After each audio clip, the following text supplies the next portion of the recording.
हाँ भाई, welcome to जी कबड्डी। देखिए, आप सबको पता है कि हमारी एसएससी जीडी का जो मॉक टेस्ट सीरीज स्टार्ट हो गई है और ये टोटल जो 1 महीने इसका जो मॉक टेस्ट सीरीज हमारी चलती रहेगी। जिनके भी एग्जाम इन बीच में होते रहेंगे उन सभी के लिए ये बेनिफिट होगा इस पूरे मॉक टेस्ट सीरीज में। ठीक है, देखिए हमने पूरा एनालिसिस कर रखा है एसएससी का और हम वहीं से क्वेश्चन आपको प्रोवाइड करें जहाँ से क्वेश्चन ये एसएससी पूछता है। ठीक है, कैसा लेवल रहता है एसएससी का, कैसे क्वेश्चन पूछे जाते हैं जीडी में, हमने सारा कुछ एनालिसिस कर रखी है। तो क्वेश्चन के टाइप्स को अच्छे से समझिए, क्वेश्चन को अच्छे से पढ़िए और क्वेश्चन को अगर आपने समझदारी से समझ लिया तो आप आराम से क्वेश्चन को ट्रैक भी करोगे और आराम से हर क्वेश्चन को आप कर लोगे। ठीक है, तो आज जो क्वेश्चन हम बात कर रहे हैं इसमें आपको कुल 25 क्वेश्चन जो है छोटा सी मॉक टेस्ट है इसमें और बहुत ही सिलेक्टेड क्वेश्चन है। ठीक है, जिसमें से आपको 20 तो क्वेश्चन जो है करेक्ट करना ही होगा। अगर आप 20 क्वेश्चन करेक्ट कर पा रहे हो तो आपका तैयारी ठीक लेवल में है। ठीक है, अगर नहीं कर पा रहे हो तो थोड़ी सी और तैयारी आपको करनी पड़ेगी। ठीक है, तो चलिए स्टार्ट करते हैं हम आज का मॉक टेस्ट। ठीक है, तो 20 क्वेश्चन का आपका करेक्ट होने का टारगेट है, तो इस टारगेट को आप लोग जरूर पूरा करिएगा और मुझे कमेंट करके बताइएगा कि आपने इस मॉक टेस्ट में कुल कितने स्कोर किए। ठीक है, तो बात करते हैं भारत के सर्वोच्च नागरिक सम्मान भारत रत्न से निम्नलिखित में किस महान शख्सियत को मरणोपरांत नहीं नवाजा गया। ठीक है, क्या बोल रहे हैं, भारत के सर्वोच्च नागरिक सम्मान भारत रत्न से निम्नलिखित में किस महान शख्सियत को मरणोपरांत नहीं नवाजा गया। तो आपको एक चीज़ याद रखनी है कि भारत का सर्वोच्च नागरिक सम्मान है भारत रत्न। ठीक है, और इसे क्या बोल रहे हैं कि मरणोपरांत किसे नहीं नवाजा गया। ठीक है, इसमें 3 ऐसे शख्स हैं जिन्हें ये जो पुरस्कार है ये कब मरणोपरांत से इन्हें जो है नवाजा गया है इन्हें, लेकिन एक ऐसा शख्स है जिन्हें ये उनके जीवन काल में ही मिल गया था। तो उनका करेक्ट आपको नाम बताना है। ठीक है, एसएससी का लेवल है ये और इसी तरह के क्वेश्चन आपके एसएससी में देखने को मिलते हैं। ठीक है, तो इसका करेक्ट आंसर क्या है, सत्यजीत रे। ठीक है, ये इन्हें इनके मरणोपरांत से पहले ही मिला था इन्हें भारत रत्न, लेकिन लाल बहादुर शास्त्री, कुमार स्वामी कामराज और डॉक्टर भीमराव अंबेडकर इन तीनों को ही क्या है मरणोपरांत ये रत्न दिया गया था। ठीक है, नेक्स्ट क्वेश्चन क्या आपका है, ज्ञानपीठ पुरस्कार कुल कितनी भाषाओं में उल्लेखनीय कार्य हेतु दिया जाता है। ठीक है, तो आपको याद रखना है साहित्य का ये पुरस्कार है, साहित्य के क्षेत्र में उल्लेखनीय कार्य हेतु दिया जाता है। तो क्या बोल रहे हैं कि ज्ञानपीठ पुरस्कार कुल कितनी भाषाओं में क्या है उल्लेखनीय कार्य हेतु दिया जाता है। ठीक है, तो आपको करेक्ट आंसर इसमें टिक करना है। तो याद रखिएगा कुल 22 भाषाओं में। ठीक है, 22 भाषाओं में उल्लेखनीय कार्य हेतु ज्ञानपीठ पुरस्कार दिया जाता है। ठीक है, नेक्स्ट क्वेश्चन क्या आपका है कि किस वर्ष से नोबेल पुरस्कार की श्रेणी में अर्थशास्त्र को शामिल किया गया। मोस्ट आईएमपी क्वेश्चन, ये क्वेश्चन तो हमने देखा कई बार एसएससी जो है रिपीट करता है। क्या बोल रहे हैं, किस वर्ष से नोबेल पुरस्कार की श्रेणी में क्या है अर्थशास्त्र को शामिल किया गया। ठीक है, यानी नोबेल पुरस्कार की श्रेणी में अर्थशास्त्र को किस वर्ष शामिल किया गया है,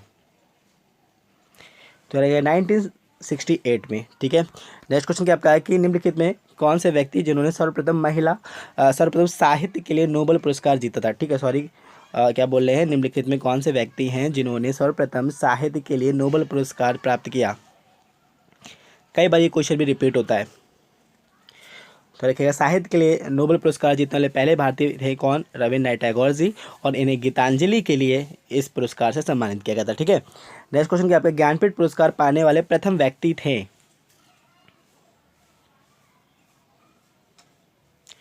तो देखिए ज्ञानपीठ पुरस्कार जब स्टार्ट किया गया तो ठीक है सबसे पहले जो इन्हें प्राप्त किया था ये शंकर कुरूप जी ने, ये मलयालम लेखक हैं, इनको ये जो इन्हें सबसे पहले ये ज्ञानपीठ पुरस्कार प्राप्त हुआ था। लेकिन अगर क्वेश्चन का टाइप हम थोड़ा सी बदल दें, अगर आपसे हम क्वेश्चन बोल दें कि ज्ञानपीठ पुरस्कार पाने वाली प्रथम भारतीय हिंदी लेखिका कौन थी, तो आपका करेक्ट आंसर क्या होगा, महादेवी वर्मा जी, क्योंकि ये हिंदी लेखिका थी जिन्होंने ज्ञानपीठ पुरस्कार पाया था और इनकी रचना थी यामा। ठीक है, तो कुछ क्वेश्चन थोड़े चेंज होते हैं, लेकिन अभी आपको क्या बताना है, ज्ञानपीठ पुरस्कार पाने वाले प्रथम व्यक्ति थे। यहाँ पर ये नहीं बोला हिंदी के किसके, लेकिन प्रथम व्यक्ति पूछा जा रहा है। तो यहाँ पर आपका करेक्ट आंसर क्या होगा, शंकर कुरूप, क्योंकि इन्हें ही जब से आपका ज्ञानपीठ पुरस्कार स्टार्ट हुआ है सबसे पहला अवार्ड इनको ही दिया गया था। ठीक है, मलयालम के लेखक थे ये। ठीक है, नेक्स्ट क्वेश्चन क्या आपका कि एशिया का नोबेल पुरस्कार कहा जाता है। तो याद रखिएगा रैम एंड मैग्सेसे पुरस्कार को एशिया का नोबेल पुरस्कार कहा जाता है। ठीक है, नेक्स्ट क्या कि राजीव गांधी पर्यावरण पुरस्कार दिया जाता है। काफ़ी अच्छा क्वेश्चन, कई बार ये क्वेश्चन ही पूछा जाता है, क्या बोल रहे हैं, राजीव गांधी पर्यावरण पुरस्कार दिया जाता है। तो याद रखिएगा स्वच्छ प्रौद्योगिकी क्षेत्र में। ठीक है, ये अच्छा क्वेश्चन, याद रखिएगा पर्यावरण का मतलब ये नहीं कि पर्यावरण क्षेत्र में उल्लेखनीय कार्य, तो ये गलत होगा। ठीक है, लगभग लोगों ने यही लगाया होगा, लेकिन इसका करेक्ट आंसर क्या है, स्वच्छ प्रौद्योगिकी क्षेत्र में। ठीक है, नेक्स्ट क्वेश्चन क्या आपका, काश स्मृति फलक किस पुरस्कार के अंतर्गत भेंट स्वरूप प्रदान किया जाता है। मोस्ट आईएमपी क्वेश्चन, क्या बोल रहे हैं, काश स्मृति जो है, कांस्य स्मृति फलक जो है किस पुरस्कार के अंतर्गत भेंट स्वरूप प्रदान किया जाता है। तो ये किस में दिया जाता है? साहित्य अकादमी पुरस्कार में। ठीक है, नेक्स्ट क्वेश्चन क्या आपका कि कृषि क्षेत्र में विशेष योगदान हेतु किस पुरस्कार की व्यवस्था की गई है?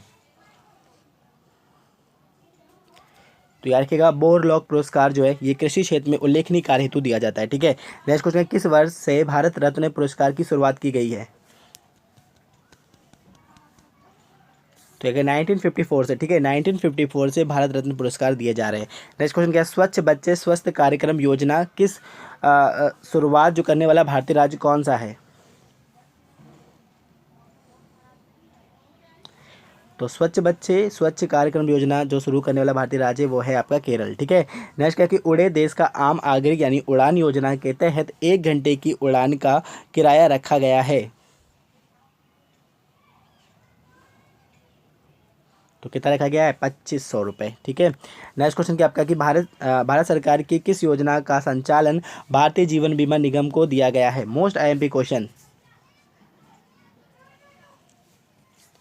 तो बताइए इसका करेक्ट आंसर क्या है? तो इसका है प्रधानमंत्री वय वंदना योजना का। ठीक है, इसका संचालन कौन कर रहा है? भारतीय जीवन बीमा यानी LIC। ठीक है, नेक्स्ट क्वेश्चन क्या आपका कि विदेश भवन स्थित है, कहाँ पर स्थित है विदेश भवन?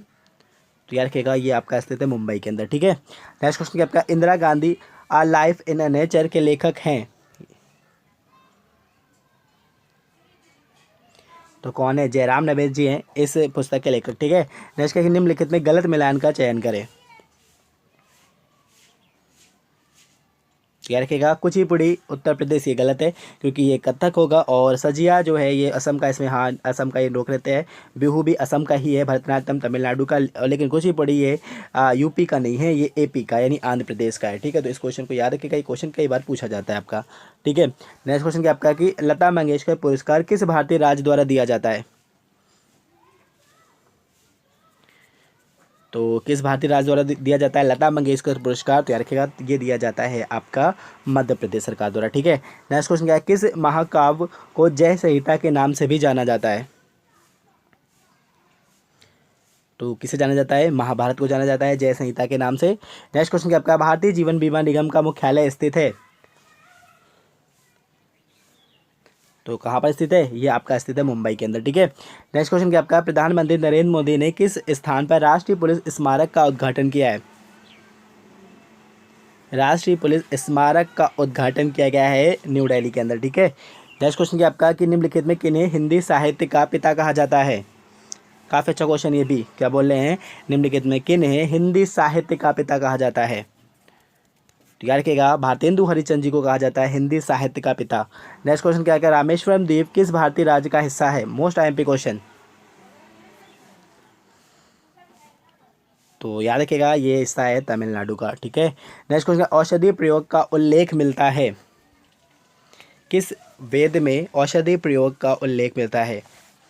तो है कि अथर्ववेद। ठीक है, इसमें जादू टोना और औषधि प्रयोग का उल्लेख मिलता है। ठीक है, नेक्स्ट क्वेश्चन क्या आपका यामिनी कृष्णमूर्ति किस लोक नृत्य से संबंधित हैं?